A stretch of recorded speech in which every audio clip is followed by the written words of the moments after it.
Let me put two questions together because a lot of questions are coming on Twitter, and I'm afraid we may not be able to take all of these questions. Some are commending you for your brilliance, but then brilliance, I mean, let's wait and see. Let's wait again.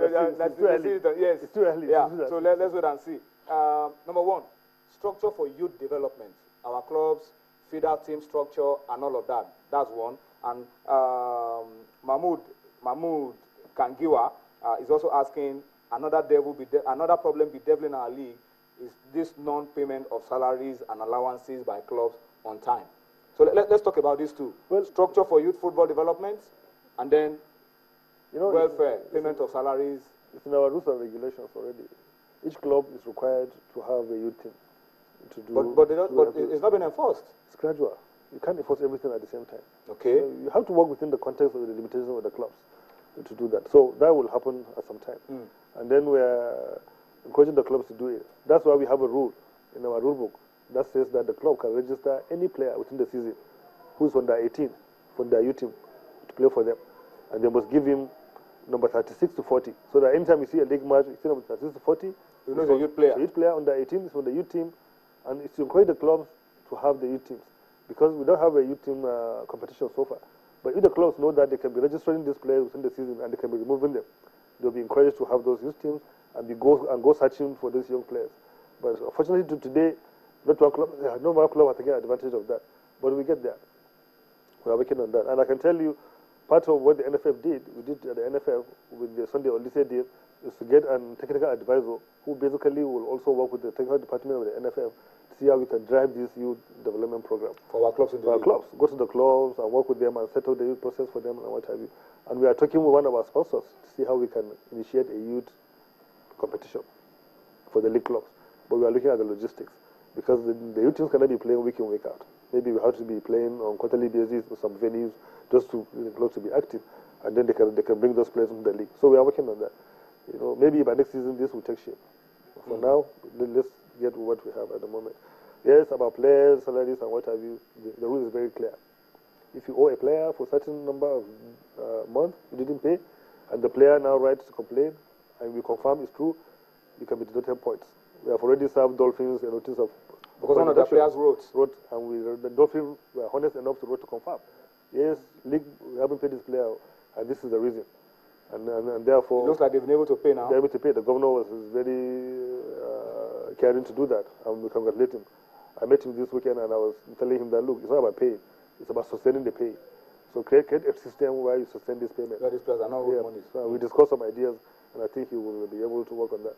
So we are working on that. And we ask for the bank guarantees and what have you from the clubs. By next season, we'll begin to insist on that. Okay. Every club has to put that financial performance guarantee before the season. You can pay your players as when that if end of the season you are owing somebody, we can draw on that bank guarantee to pay the players. It's part of what we are going to look at. And then we are working in so many angles to raise more sponsorship money. If we are able to do that, we will withhold those kind of monies and we pay the clubs on a monthly basis, at least enough money for them to pay the players. If we are able to increase our purse, and we are working on that. The more money we get for the league, the more these issues will be solved. And now it's becoming very, very imperative. Alternative revenue sources must be found by the clubs. The state governments that own these clubs are also having issues with the revenues and payment, even payment of their own civil servant salaries. Yes. So it's no more a luxury time again. It has become now an absolute necessity. It's no more an option. Clubs and the league, we have to keep working together to get alternative revenue sources to be able to do that. And I'm sure with time we'll get there. Chukwudi Obiche at C. Obiche says, because the Premier League is the most successful league in the world, are you looking at partnering with the English Premier League? I know in the past, before you became chairman of the LMC, you were doing a lot of things with the English Premier League and doing a lot of information sharing. But now as chairman, are we going to be seeing some partnership with the English Premier League? Well, in 2005, or is it the German Bundesliga? Because 2005, I was the one that drives the partnership between the English Premier League and Nigerian Premier League. So if I was, and it was very strong at that time. If I was able to do that now. If I was able to do that at that time, 10 years ago, when I was just a consultant for the league, now as a chairman, I would definitely do that. We are working on that. We are already doing some things with the English Premier League and changing ideas and getting to work together. But our model have leaned more towards the Bundesliga model, because we have to also domesticate what we are doing there. The English Premier League league for the rich boys. You know? But the Bundesliga looks after the community, looks after the clubs, and what have you. That's why you hardly see the clubs going bankrupt or having financial issues now, the way they run it. So we want to marry the two in Nigeria. Yes, some clubs can be part of the way the Premier League is run, some clubs can be run the way the Bundesliga is run. And we are all working on that. We are partners. That was why... Adapted to the Nigerian environment. Yeah, of course. That was why the Nigerian Professional Football League was among the 4 leagues in Africa that were invited to join the World League Forum. It's due to our strength of our partnership and familiarity with the English Premier League. So definitely we're already working together, and we want to enhance that and that. Very soon we might initiate a process where we can take some of our club chairmen to maybe the Bundesliga, maybe to Qatar, maybe to South Africa, for them to be exposed and to be seeing how things are done differently, so that they can initiate the change process we're working here too. Okay, let me spend some time to read a whole lot of comments on Twitter now. Olayinka Wulewa, who is the spokesperson of Kwara United, says, I commend the LMC on the monitoring of referees, but I want them to do more. It's not only Yinka, a lot of people are also saying the same thing, that they want referees to be better monitored. Doyin Kasumu says a lot needs to be done in the area of spectatorship. I have not seen the league games advertised in the media. Okay, maybe Doyin, you have to look a lot more, because a lot of these games have been advertised. Yeah, you have to take a good look at that. Akkad, I mean, this is praise for Shehu Dikko. Do I read it? Okay, let me read it to encourage you. It says, you know your onions, and thanks for bringing sanity to our league. And I think not just the LMC, the NFF, and the fans who go to watch. Because when you watch and you create the atmosphere for good football, the players play better. All these things happening in the league is a collective thing. Effort. It's not an individual thing. We are doing it all as one family, as one group. The only thing we will be able to do is to be able to get everybody flowing in the same direction. And once we are doing that, there's no issues, there's no fight, there's no argument anywhere. Imagine we are even displaying our club chairman, because if they cross the line, we have to call them and say, look, we are trying to brand this league. What you did is wrong, and you have to go under the rules. So everybody is happy with what we are doing, because we are all working as one group, right from the NFL to the league, to the clubs, to the fans, to the players. Everybody seems to be flowing the same thing. I met so many players that come to us and say, look, we are very happy with what we are doing. Because in those days, when you are going for away match, some teams used to even leave the best team at home and go with the second team because they know they are going to lose. But now the players go every match thinking that, look, we have a honest chance of winning this game. We have 19 away victories in 19 games, in 19 weeks this season. Last season we have only 18. And the only one that was on TV was the last game. Last season we only have 18, the whole season. Now we have 19, already have half season.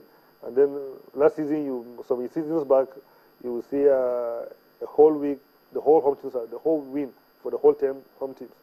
But now, since we started this league, there's absolutely no week that we have the entire home teams winning. Like half of the games are drawn games. Drawn games and winning games, and that's how the league should be played. So it has bring back the psyche and the confidence of everybody. You can win anywhere. You can win. You can lose today.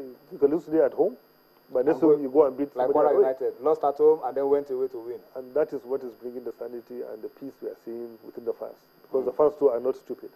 When they see a good officiating, they are quite aware of it, and they are able to now appreciate it. In most instances, they clap for the away team that win. Because I've seen that. I've seen that this season. But my producer is telling me that I have to go now. We could go on and on and on and on. Unbelievable. Time is gone. But let me read this one as we wrap up the show. This guy is saying, congratulating. He said Chelsea have a new shirt sponsor, Yokohama Tires, and is also commending the shirt sponsors of Sharks of Port Harcourt. Unicel, the shirt sponsors of Sharks of Port Harcourt, is commending them for what they have done, and is asking that a lot of corporate bodies should also come and do the same. All right? I think that's how we have to wrap it up on the show tonight. Unfortunately, our time is up, but we will definitely like to bring you again. Maybe at the end of the season, then we can look at the entire season and see what has come out of it. Then we'll be able to bring you back on the show once again. So you're also a member of the family, so anytime you are welcome. All right. And next time you invite me, make sure you invite me in the morning. Okay. Give me a hotel next to your building. So that I don't go to the traffic. I spent 4 hours to get here. I could get to Kano from Abuja. Okay, all right. We'll work on the traffic. We'll work on the traffic. All right. But thank you so much for coming on the show. Thank you very much. The chairman of the League Management Company, second vice president of the Nigerian Football Federation, Malam Shehu Dikko, has been my guest, and he said so much already about the league. I mean, we really hope that all of these things will be seen during the second round of the season. But I must say thank you to you for watching Sports Tonight this Tuesday. We'll be back tomorrow with a bigger and a better package. Enjoy the rest of the night. Bye-bye now.